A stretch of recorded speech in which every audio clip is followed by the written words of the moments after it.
उतने लोग हैं जितने में सरकार गिर जाएगी। टीयू के और आरजेडी के नेता यहाँ संपर्क में हैं, कह रहे हैं कि हम अब आप ही के पार्टी में रहेंगे। संपर्क में है तो शामिल होंगे ही, चुनाव के समय उनको सही लोग होंगे, उनको टिकट भी दिया जाएगा। नीतीश कुमार भी अब भीतर भीतर महसूस कर रहे हैं कि मैंने गलती कर दिया है, फिर जा कर के आरजेडी में गलती, पिछले बार जो गलती किए थे फिर दोबारा नीतीश कुमार चाह रहे हैं कि ये बीजेपी से आए।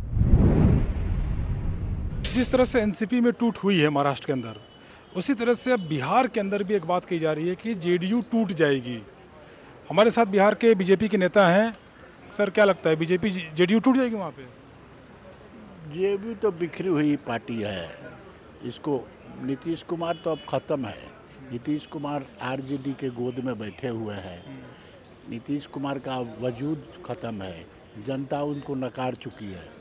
और नीतीश कुमार सब कोई को, जो भी पार्टी है, बीजेपी तो बहुत उनको मुख्यमंत्री बनाने का काम बीजेपी किया। कम सीट होने के बावजूद भी बीजेपी उनको ढोते चला, बीजेपी उनको मुख्यमंत्री बना के चला। लेकिन सीट होने के बाद तो आरजेडी ने भी तो सीएम बना दिया उनको। आरजेडी सीएम क्या बनाएगा? आरजेडी अपना, जैसा आरजेडी है वैसा बीजेपी है। अब आरजेडी देखिएगा ना, तुरंत चुनाव के पहले टिकट के बंटवारे में टूट फूट इतना होगा। बीजेपी, सारा लोग बीजेपी को हराने के चक्कर में लगे हैं और बीजेपी हारने नहीं जा रहा है। अभी 2000 नेता ये इतना कॉन्फिडेंस से कैसे कह सकते हैं कि आरजेडी में या जेडीयू में टूट फूट होगा? क्या आप लोग को कोई इनपुट मिल रहा है क्या कहीं से? वो तो भीतर भीतर कई एमएलए आके हम लोग के राष्ट्रीय नेताओं से बात कर रहे हैं, दिल्ली आके कह रहे हैं। जेडीयू के और आरजेडी के नेता, जेडीयू के और आरजेडी के नेता यहाँ संपर्क में हैं, कह रहे हैं कि हम अब आप ही के पार्टी में रहेंगे। बीजेपी में आने के लिए उत्सुक है, लेकिन बीजेपी उन्हीं लोगों को अपने पार्टी में शामिल करेगी जो भ्रष्टाचार में लिप्त नहीं थे, आरजेडी हो या जेडीयू। क्योंकि कितने विधायक संपर्क में हैं बीजेपी के, जैसे बिहार के? ये तो आपने बहुत बड़ी न्यूज़ दे दी हमें कि बिहार में आरजेडी और जेडीयू के विधायक बीजेपी के नेताओं के संपर्क में हैं। तो ये कितने लोग हैं? अरे उतने लोग हैं जितने में सरकार गिर जाएगी। लेकिन बीजेपी अब सरकार गिराने नहीं जा रही है, जनता गिरा देगी। क्योंकि जनता अब जान चुकी है कि बीजेपी के अलावा बिहार में अब कोई पार्टी सरकार को नहीं चला सकती है, बिहार को नहीं चला सकती है। इसलिए बीजेपी अब किसी भी नेताओं करी कि आप पार्टी में आओ, स्वच्छ छवि वाले हो तो पार्टी में आओ, हम आपको देखेंगे टिकट। ऐसा नहीं कि आते आते टिकट दे देगा, क्योंकि कि बीजेपी बहुत सर्वे करती है आने वाले लोगों को। सवाल ये उठ रहा है, जैसे विपक्ष के लोग बराबर सवाल उठा रहे हैं कि ऐसी कौन सी वॉशिंग मशीन है बीजेपी के पास जिनके ऊपर करप्शन के चार्जेस लगे होते हैं, करप्शन के आरोप लग रहे होते हैं, वो बीजेपी में जाते ही धुल जाते हैं? नहीं, ऐसा बात नहीं। जैसे अभी अजीत पवार के ऊपर भी जो है कह रहे हैं लोग कि इनके पास भी कई केस थे, 3 इनमें से ऐसे नेता थे जिनके ऊपर ईडी की जांच चल रही है शायद। तो ये आरोप लग रहा है विपक्ष का ना। तो ऐसे इससे पहले भी कई ऐसे नेता रहे जिनके ऊपर केस रहे हैं करप्शन के, बट वो चले गए बीजेपी में। बीजेपी के पास ऐसा मशीनरी है, उससे सर्वे कर लेती है, देख लेती है, जांच लेती है कि इन नेताओं पर भविष्य में चार्जेस नहीं लगेंगे। झूठा आरोप जिन पर लगा है उनको देख के कि हाँ ये अजीत पवार भी हैं, तो उन पर आरोप जो लगे थे वो झूठा थे। और अब जांच की है बीजेपी तो उनका आरोप सच था और सही। आरोप तो लगाने वाले बीजेपी के लोग ही हैं। जैसे देवेंद्र फडणवीस ने कहा था कि अजीत दादा चक्की पीसिंग का उनका स्टेटमेंट भी बहुत वायरल हुआ है। आरोप लगने के बाद जांच भी होता है। जांच में पाया गया है कि अजीत पवार अब आरोपित नहीं रहे, इसीलिए बीजेपी लिया है। नहीं आरोपित रहते तो बीजेपी नहीं लेता। सर, कहाँ जांच में उनको जो है क्लीन चिट मिला है? सरकार का ऐसा भीतर सर्वे का एक एजेंसी है।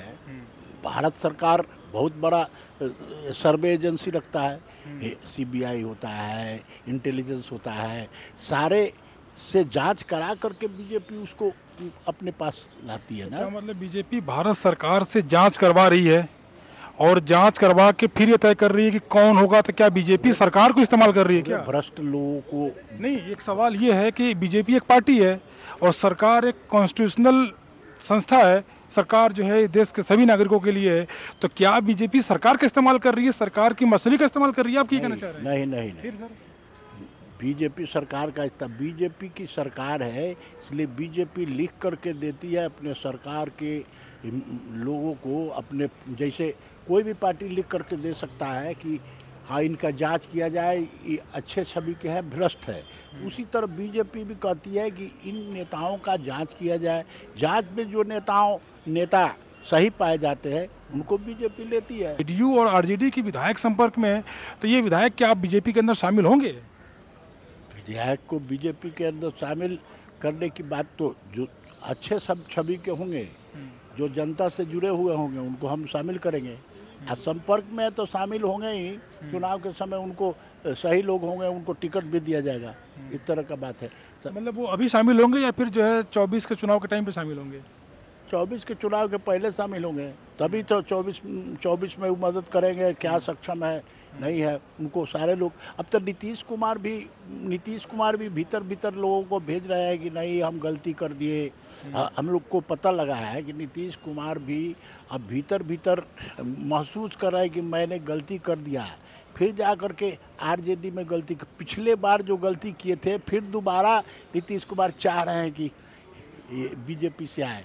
लेकिन नीतीश कुमार ये मतलब अब ये चाह रहे हैं कि वो बीजेपी गठबंधन में फिर से आए, एनडीए के साथ फिर से आए। हाँ, इस तरह का न्यूज़ है, आपको पता नहीं है लेकिन इस तरह का न्यूज़ है। लेकिन नीतीश कुमार को लेगा नहीं बीजेपी, का है कि जनता अब नकार चुकी है। बीजेपी अब नीतीश कुमार को नहीं लेगा, लेकिन नीतीश के विधायकों को ले लेगा। हाँ, विधायक आ रहे हैं, जो अच्छे विधायक हैं वो आ रहे हैं, संपर्क में है और वो आएंगे। चुनाव के पहले सारा अकेले पड़ जाएंगे नीतीश कुमार, फिर ललन सिंह और नीतीश कुमार ही रह जाएंगे और लोग सब इधर आ जाएंगे। ये एक बड़ी बात कह रहे हैं कि बिहार आरजेडी के और जेडीयू के इन दोनों पार्टियों के विधायक बीजेपी के संपर्क में हैं।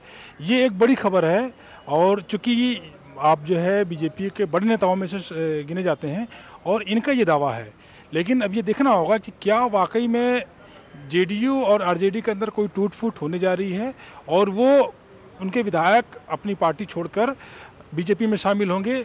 ये देखने वाली बात होगी। कैमरामैन प्रदीप के साथ मैं निसार सिद्दीकी, आप देखते रहिए पॉलिटिक्स।